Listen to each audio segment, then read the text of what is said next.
Aryan sir, जब आपने company शुरू की थी तब आपके पास क्या था?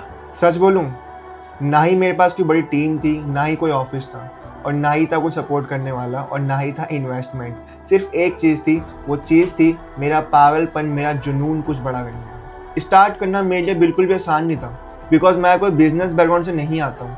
इवन काफ़ी लोगों ने मेरे को टोका था कि यार तू ये क्या कर रहा है, दिन भर बस फ़ोन लैपटॉप में लगा रहता है, इन सब से कुछ नहीं होने वाला। इवन आई रिमेंबर कि मेरे ही फैमिली मेंबर में से ना एक पर्सन ने मेरे को एक ऐसी बात बोलती जो मेरे को सीधा दिल पे हिट हुई थी। उन्होंने मुझसे बोला कि आर्यन, ये बड़े सपने देखना ना और ये बिजनेस की बातें करना ना, हम लोअर मिडिल क्लास फैमिली के लिए नहीं बनी हुई हैं। तुम जाके स्टडीज़ करो और फिर एक डिसेंट सी जॉब करो। बट शायद मेरे सपने ना उससे ज़्यादा ही बड़े थे। तो सर, स्टार्टिंग में कोई चैलेंजेस नहीं आए थे?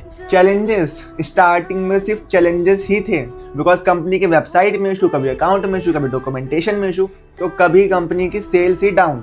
लेकिन एक चीज़ कभी हमने डाउन नहीं होने दी, वो था हमारे कंपनी पे बिलीव सिस्टम। फिर क्या चेंज हुआ? फिर क्या, फर्स्टली हमने अपनी वेबसाइट पे काम किया, हमने अपने ट्रेनिंग सिस्टम पे काम किया, हमने अपने कोर्सेज पे काम किया, हमने काम किया अपनी कोर टीम के ऊपर में, एंड वो सारे फीचर्स और सिस्टम्स के ऊपर में जिससे आप कंपनी में ग्रो कर पाओ। एंड धीरे धीरे करके हमारा ये मोनेटाइज यू सिर्फ एक प्लेटफॉर्म नहीं रहा, वो एक मूवमेंट में तब्दील हो गया। सो सर, मोनेटाइज यू अभी कहाँ पे खड़ा है? आज मैं प्राउडली कह सकता हूँ कि हमारी कंपनी से हज़ारों स्टूडेंट्स डिजिटल स्किल्ड बन पा रहे हैं, and now we are family of 30K plus, and multiple affiliates ने लाखों की इनकम को अचीव किया एंड माइलस्टोन्स को क्रिएट किया। मेरा बचपन सपना था कि मेरे को इंडिया में रहकर वुमेन एम्पावरमेंट के लिए कुछ करके रहना, और आज आपको प्राउडली बताना चाहता हूँ कि more than 80% of our affiliates are women.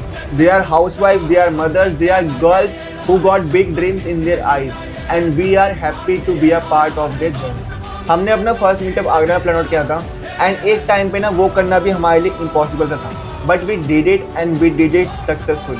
And after the meetup ना मेरे को एक इंसिडेंट याद आ रहा है। बेसिकली क्या हुआ था कि हमारे एक एफिलिएट के एक डैड मेरे पास आए थे, एंड उन्होंने मुझे गले से लगा लिया था, एंड ही वाज इमोशनल। तो मैंने उनसे पूछा कि अंकल क्या हो गया, तो उन्होंने मुझे बोला कि बेटा, आज आपने हमें जितनी इज्जत से नवाजा है ना, उसके लिए हम शुक्रगुजार हैं, एंड मैं विश करता हूँ कि आपकी कंपनी और आप बहुत आगे तक जाएँ। और ये मोमेंट मैं अपनी जर्नी में, इस मोनेटाइज की जर्नी में कभी नहीं भूलूंगा।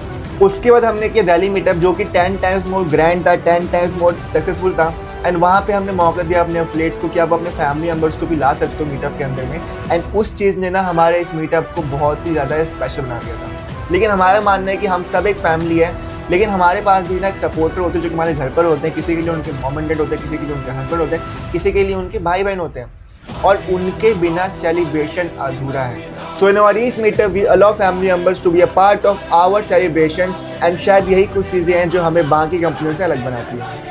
And next we are going to Manali for our first ever boot camp, जहाँ पे हम लोग बहुत कुछ सीखने वाले हैं, कंपनी के ऊपर प्लानिंग करने वाले हैं, पॉडकास्ट शूट करने वाले हैं, कंटेंट स्ट्रेटजीज बनाने वाले हैं। सो गाइज, मैं तो बहुत एक्साइटेड। और सर, आगे क्या?